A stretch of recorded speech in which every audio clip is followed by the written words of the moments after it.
ಪತ್ರಿಕೋದ್ಯಮ ಸ್ನೇಹಿತರು ಅವರೆಲ್ಲರಿಗೂ ಕೂಡ ನಾನು ಮನವಿ ಮಾಡ್ತಕ್ಕಂಥದ್ದು ಇಷ್ಟೇ. ಇವತ್ತು 78 ವರ್ಷದಲ್ಲಿ ಸ್ವಾತಂತ್ರ್ಯ ಬಂದು ಪ್ರಜಾತಂತ್ರ ವ್ಯವಸ್ಥೆ ಯಾವ ರೀತಿಯಾಗಿ ನಡೀತಾ ಇದೆ ಅಂತಕ್ಕಂಥದ್ದನ್ನು ವಿಶ್ಲೇಷಣೆ ಮಾಡ್ತಕ್ಕಂಥದ್ದು ಕಷ್ಟದಲ್ಲಿದೆ.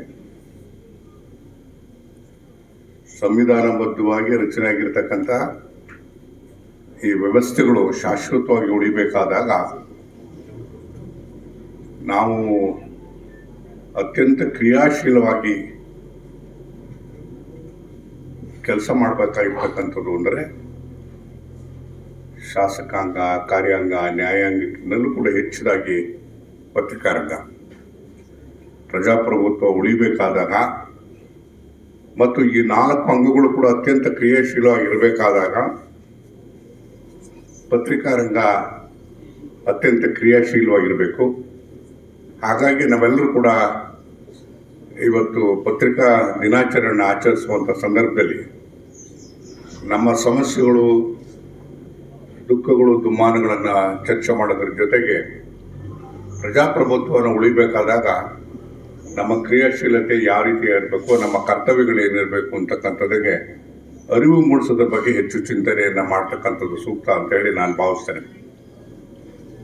ಇವತ್ತು ಒಂದು ಈ ಸಂದರ್ಭದಲ್ಲಿ ನಾನು ಮಾಹಿತಿ ಪತ್ರಿಕಾರಂಗ ಅಂತ ಹೇಳಿದ್ರೆ ಈಗ ತಾಂತ್ರಿಕತೆಯ ಹಿನ್ನೆಲೆಯಲ್ಲಿ ಈಗ ಬಂದಿರತಕ್ಕಂಥದ್ದು ಕೂಡ ದೃಶ್ಯ ಮಾಧ್ಯಮ ಇರ್ಬೋದು ಅಥವಾ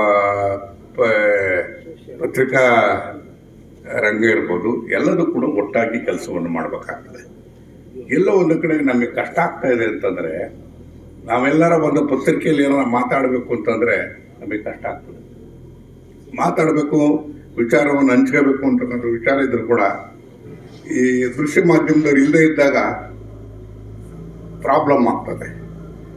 ದಯಮಾಡಿ ನಾನು ಹೇಳ್ತಕ್ಕಂಥದ್ದು, ನೀವು ಇಬ್ಬರೂ ಕೂಡ 2 ವಿಭಾಗಗಳು ಕೂಡ ಒಂದಾಗಿ ಹೋಗಿ ಕೆಲಸ ಮಾಡುವಂಥ ಸಂಪ್ರದಾಯವನ್ನು ಎಲ್ಲಲ್ಲದೇ ಇದ್ರೂ ಕೂಡ ಸಿರಾದಿಂದೆಲ್ಲರೂ ಕೂಡ ಪ್ರಾರಂಭ ಮಾಡುವಂಥ ಕೆಲಸವನ್ನು ಮಾಡಬೇಕು ಅಂತೇಳಿ ನಾನು ವಿನಂತಿ ಮಾಡ್ತೇನೆ. ನಿಮ್ಮಲ್ಲಿ ಯಾವುದೇ ರೀತಿಯಾದಂಥ ಭಿನ್ನಾಭಿಪ್ರಾಯ ಬೇಡ. ಯಾವುದೇ ಥರವಾದಂಥ ಸಮಸ್ಯೆಗಳಿದ್ದಾಗ ಕೂಡ ನಾನು ನಿಮ್ಮ ಜೊತೆಗೆ ಒಂದೇ ರೀತಿಯಾಗಿ ವರ್ತಿಸ್ತೇನೆ.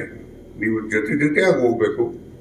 ಎಲ್ಲೋ ಒಂದು ಕಡೆಗೆ ಸಿರಾದಲ್ಲಿ ನಾವು ಇವತ್ತು ಒಂದು ಮಾತನ್ನು ಹೇಳಬೇಕು ಅಂತ ಹೇಳಿದ್ರೆ, ಈಗ ಎಲ್ಲರೂ ಕೂಡ ಎದುರು ನೋಡ್ತಾ ಇರ್ತಕ್ಕಂಥದ್ದು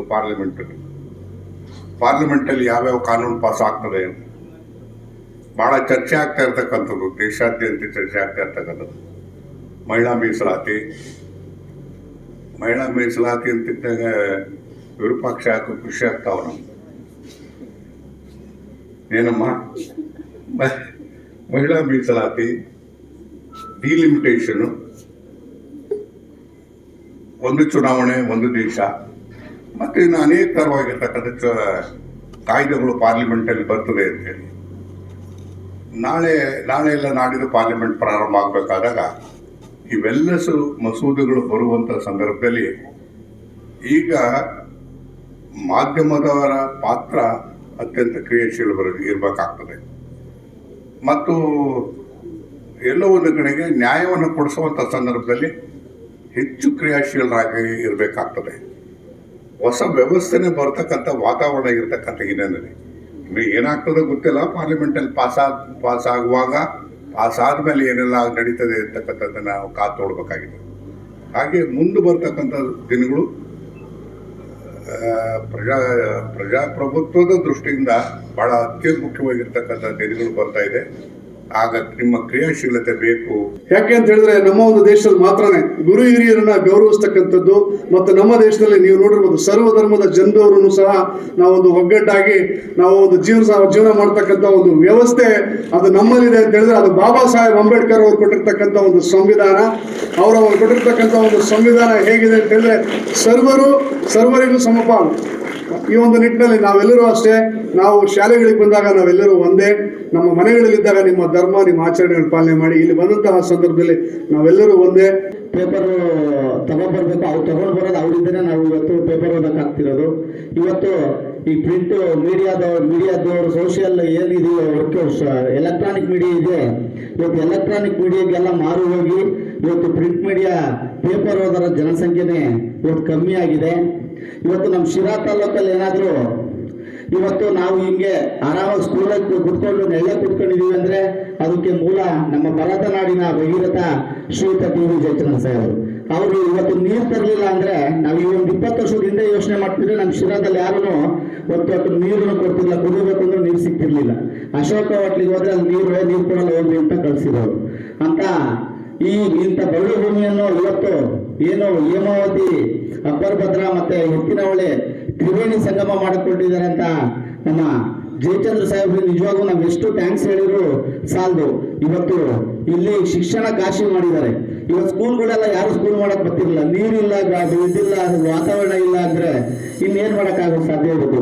ಇವತ್ತು ಇಂಡಸ್ಟ್ರಿಯಲ್ ಹಬ್ ಇರ್ಬೋದು, ಶಿಕ್ಷಣ ಇರ್ಬೋದು, ಇವತ್ತು ಒಂದು ಮಿನಿ ವಿಧಾನಸೌಧ ಇರ್ಬೋದು. ಇವತ್ತು ಏನಾದ್ರೂ ರೈತರು ಒಂದು ಊಟ ಮಾಡಿದವ್ರೆ ಅಂದ್ರೆ ಅದಕ್ಕೆ ನಮ್ಮ ಭರತನಾಡಿನ ಭಗೀರಥ ಶ್ರೀಯುತ ಡಾಕ್ಟರ್ ಟಿ.ವಿ. ಜಯಚಂದ್ರ ಪತ್ರಕರ್ತರ ಸಂಘ ಅಂದ್ರೆ ಮೊದಲಿಂದಲೂ ಕೂಡ ತನ್ನದೇ ಆದ ಒಂದು ವಿಶೇಷ ಸ್ಥಾನವನ್ನ ಹೊಂದಿದೆ ಇಡೀ ಜಿಲ್ಲೆಯಲ್ಲಿ.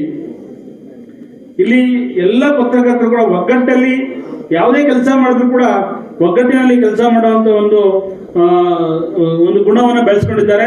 ಸಣ್ಣ ಪಣ್ಣ ಯಾವುದೇ ವ್ಯತ್ಯಾಸಗಳಿದ್ರು ಕೂಡ ಸರಿಪಡಿಸ್ಕೊಂಡು ಹೋಗುವಂತ ಒಂದು ವ್ಯವಸ್ಥೆಯನ್ನು ಮೊದಲಿಂದಲೂ ಕೂಡ ಮಾಡ್ಕೊಂಡು ಬಂದಿದ್ದಾರೆ.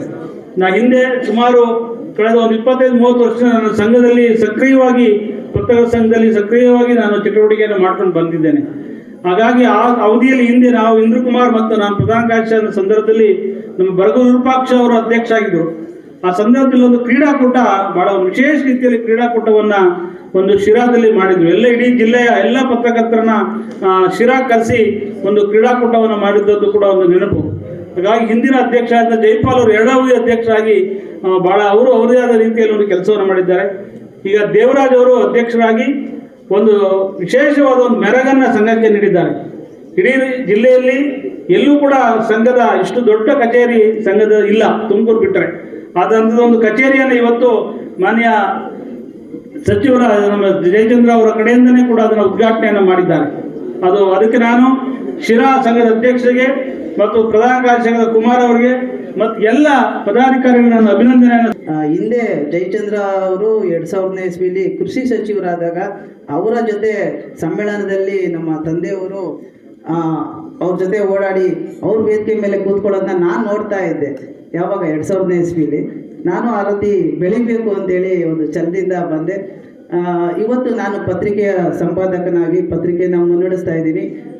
ನಿರ್ದೇಶಕನಾಗಿ ಕರ್ನಾಟಕ ಕಾರ್ಯದ ಪತ್ರಕರ್ತರ ಸಂಘದ ನಿರ್ದೇಶಕನಾಗಿ ಕಳೆದ ಬಾರಿ ನಮ್ಮ ಚೀನಿ ಪುರುಷೋತ್ತಮ್ ಅವರ ಅಧ್ಯಕ್ಷತೆಯಲ್ಲಿ ಪ್ರಧಾನ ಕಾರ್ಯದರ್ಶಿಯಾಗಿ, ಈಗ ಮತ್ತೊಮ್ಮೆ ಪ್ರಧಾನ ಕಾರ್ಯದರ್ಶಿಯಾಗಿ ಆಗಿ ನಿಮ್ಮ ಮುಂದೆ ಇದ್ದೀನಿ. ನನಗೆ ಈ ಒಂದು ವೇದಿಕೆ ತುಂಬ ಮರೆಯಲಾದ ಕ್ಷಣ ಆಯಿತು. ಯಾಕಂದರೆ ಅವತ್ತು ನಮ್ಮ ಅಪ್ಪಾಜಿಯವರು ಇದೇ ಥರ ವೇದಿಕೆ ಕಾರ್ಯಕ್ರಮದಲ್ಲಿ ಕೂತ್ಕೊಳ್ಳೋರು ಜಯಚಂದ್ರ ಅವ್ರ ಜೊತೆ.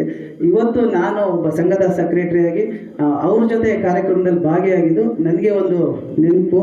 ನಾವೆಲ್ಲ ಪತ್ರಿಕೆ ಆಗ್ತಾ ಇದ್ವಿ. ನಾವು ಒಟ್ಟು 5 ಜನ ಮಕ್ಕಳು. 5 ಜನ ಮಕ್ಕಳಾದರೂ ಇಡೀ ನಮ್ಮ ಕುಟುಂಬ ಪತ್ರಿಕೆಗಳಲ್ಲಿ ಎಲ್ಲ ಕೆಲಸನೂ ಮಾಡಬೇಕಾಯಿತು. ನಾವು ಚಿಕ್ಕವರಿರೋದ್ರಿಂದ ಪತ್ರಿಕೆ ಹಾಕ್ಕೊಂಡೆ ನಾವು ಕೆಲಸನ ಪ್ರಾರಂಭ ಮಾಡಿದ್ದು. ನಂತರ ಡಿಗ್ರಿ ಆದಮೇಲೆ ಪತ್ರಿಕೋದ್ಯಮ ನಮ್ಮ ಆರೋಗ್ಯ ಮಹೇಶ್ ಅವರೆಲ್ಲ ಹೇಳ್ದಂಗೆ ನಾವೆಲ್ಲ ಸಂಘಟನೆ ಮುಖಾಂತರ ಬಂದವರು. ಸಂಘಟನೆಯಲ್ಲಿ ಅನೇಕ ಕೆಲಸಗಳನ್ನ ಮಾಡಿದ್ದೀವಿ, ಕನ್ನಡ ಪರ ಹೋರಾಟಗಳನ್ನ ಮಾಡಿದ್ದೀವಿ. ಹಾಗಾಗಿ ನನ್ನ ತಂದೆ ಮಾಡಿದಂಥ ಪತ್ರಿಕೆ ಏಕೇಶ್ ಪತ್ರಿಕೆ, ಅದನ್ನು ಮುನ್ನಡೆಸುವಂಥ ಸೌಭಾಗ್ಯ ನನ್ನ ಮೇಲೆ ಬಂತು.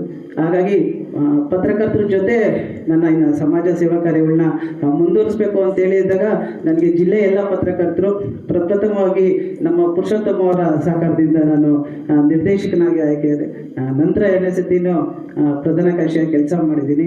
ಶಿರಾ ತಾಲೂಕಿನ ಎಲ್ಲ ಪತ್ರಕರ್ತರು ನನಗೆ ಹೆಚ್ಚಿನ ಸಹಕಾರನ ನೀಡಿ ನನ್ನ ಬೆಳೆಸ್ತಾ ಇದ್ದೀರಾ. ನಿಮ್ಮೆಲ್ಲರಿಗೂ ನನ್ನ ಕೈ ಮುಗಿದು ಕೃತಜ್ಞತೆಗಳನ್ನ ಸಲ್ಲಿಸೋದಕ್ಕೆ ಇಷ್ಟ. ನಮ್ಮ ಕಾರ್ಯನಿರತ ಪತ್ರಕರ್ತರ ಸಂಘದ ಎಲ್ಲ ಸದಸ್ಯರಿಗೂ ಧನ್ಯವಾದ ತಿಳಿಸ್ತಾ ಇದ್ದೀನಿ.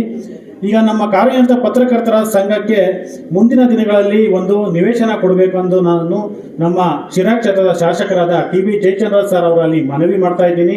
ಹಾಗೂ ಎಲ್ಲ ಪತ್ರಕರ್ತರಿಗೂ ಒಂದು ನಿವೇಶನ ಕಲ್ಪಿಸಿಕೊಡಬೇಕು ಹಾಗೂ ಪತ್ರಕರ್ತರಿಗೆ ಒಂದು ಸೂರು ವ್ಯವಸ್ಥೆ ಕಲ್ಪಿಸಿಕೊಡಬೇಕು. ಇದು ಬಹಳ ವರ್ಷಗಳಿಂದ ನಮ್ಮ ಬೇಡಿಕೆಯಾಗಿದೆ.